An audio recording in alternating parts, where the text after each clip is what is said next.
Hello, and welcome to a secondhand book unboxing that contains a Charnel House title. Am I saying that correctly? Somebody commented on the last one saying that I've been saying it incorrectly. So I looked it up to confirm, and I mean, one of the places I looked did say Charnel House, and apparently fake nude images in Beverly Hills reveals gap in laws? What? This is the strangest... Okay. Very interesting packaging material. I mean, it's just a newspaper, but man, let me tell you, the headlines that jump out at you, they really jump out at you. So anyways, one person online was saying that it's Charnel House. I've been saying Charnel House.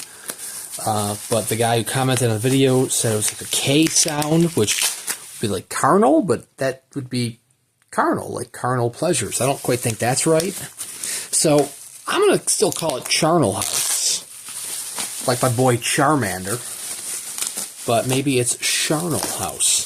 So anyways, a minute in, and I haven't even talked about the book itself yet. This is Ellison Under Glass, a collection of short stories and tales that Harlan Ellison wrote, well, in public, hence the Under Glass moniker. So I believe this is actually still available directly through Charnel House, possibly in the unsigned edition like this. This unsigned edition is bound in like cave paper with glass-like mica kind of embedded in it. So it's a little bit rougher. It's not as rough as My Brother's Keeper by Tim Powers, but this does still have the potential to scrape up any books that it's next to. This is one of, I think, 400 copies. We'll find out in a minute. But there is a deluxe numbered edition, which was limited to 100 copies, which was actually signed by Ellison. It's pretty cool. So Charnel House likes to embed things in their boards. I mean, particularly with their lettered editions, but even with the signed edition, I shouldn't just say numbered because it's numbered and signed edition, it's signed on a Polaroid of Ellison writing his stories in public. And that is inlaid into the front boards, and then there is a little pane of glass covering it, which is really cool. That is not what I have here. This is unsigned, obviously. But that's because the other one is much pricier. This one's pricier too, but I got a really good deal on this one. For under list price or under cover price. So I was very thrilled about that. I know copies of this can actually be acquired from a lot of different websites. I don't know if it's still available directly through Charnel House or Charnel House, if you will. Oh, yes, Robin Williams gave him the inspiration for one of these short stories in here. He gave him a prompt and said, here, use this. And presumably it must be, well, I don't think it's this one, The Voice in the Garden, because I think they said it was in the 90s when he wrote whatever it was. So I don't think that's quite right. I don't know if this is in publication order. Well, I guess writing order, technically. Most of the short stories, if not all of the short stories in here. Footsteps. Footsteps is the one that Robin Williams initiated. So many of the short stories in here did get cleaned up and did get published in various collections of Ellison's collections.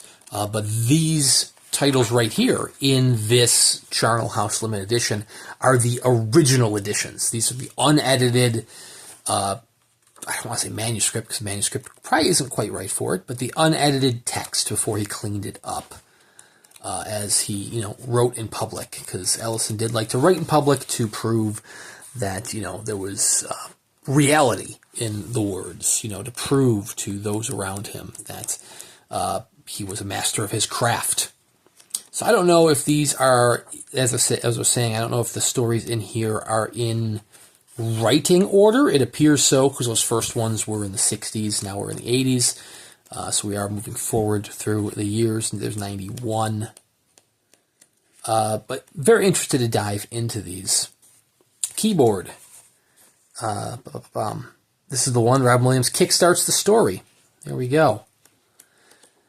So this one should be numbered. I believe it is numbered, which is pretty wild that there's number 65, which is very close to my actual number for various other presses. Not for Charnel House. I actually have 115 for that, but still. So anyways, like I said, 250 copies, which are hand-bound in the handmade cave paper with the inlaid glass-like mica chips bound without the photo print and signature under the glass. All editions are printed on Mohawk Strathmore pastel felt finish, which is very nice. This is very nice paper. I don't know if you can see... probably not. You can't really see the striations and the texture to it, but it's very nice paper. As I was mentioning, there was 100 numbered copies bound in black Japanese silk with a 3x4-inch silver gel print of Harlan and his handwritten signature under glass. Really, really cool there. And then, of course, there's 26 lettered editions, hand-bound in red sharkskin Japanese silk. That I'm confused because shark skin and silk seem to be two conflicting words there. Maybe just the color of the silk. With each one has a different Polaroid print under it.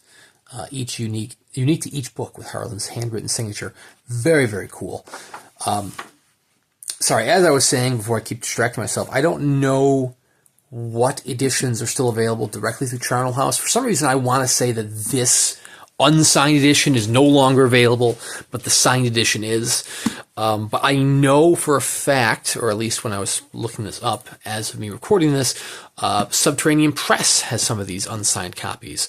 Camelot Books has some of these unsigned copies. So the unsigned copies are out there for list price. Like I said, I did, with enough patience, manage to actually snag this for below list price, which is absolutely thrilling. Very excited to add this to the collection. I don't have too many Charnel House titles. I'm adding more, as I can, particularly the Tim Powers titles. But I do have a couple other ones. I do have a couple of the Ellison titles. And then I do have The New Neighbor by Ray Garden. And that's my only lettered edition from Charnel House, which you should check that out on the channel. It's very fun to have a lettered edition. Very excited to see what Joe Stefko and company continue to put out, because these are like works of art. And what's cool is that these, range back to, I think 92 was the first publication. First title was the In Stress of Her Regard by Tim Powers, bound in the denim.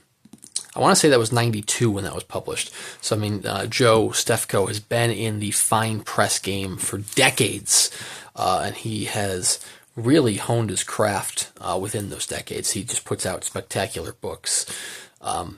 But yeah, really cool. Be sure to check them out. Link in the description below to their website. Or if you want to just live vicariously through me, I will continue to unbox them as I get them. But I have plenty of other unboxing videos on the channel as well to keep you entertained. So thank you very much for watching, and we'll see you around next time.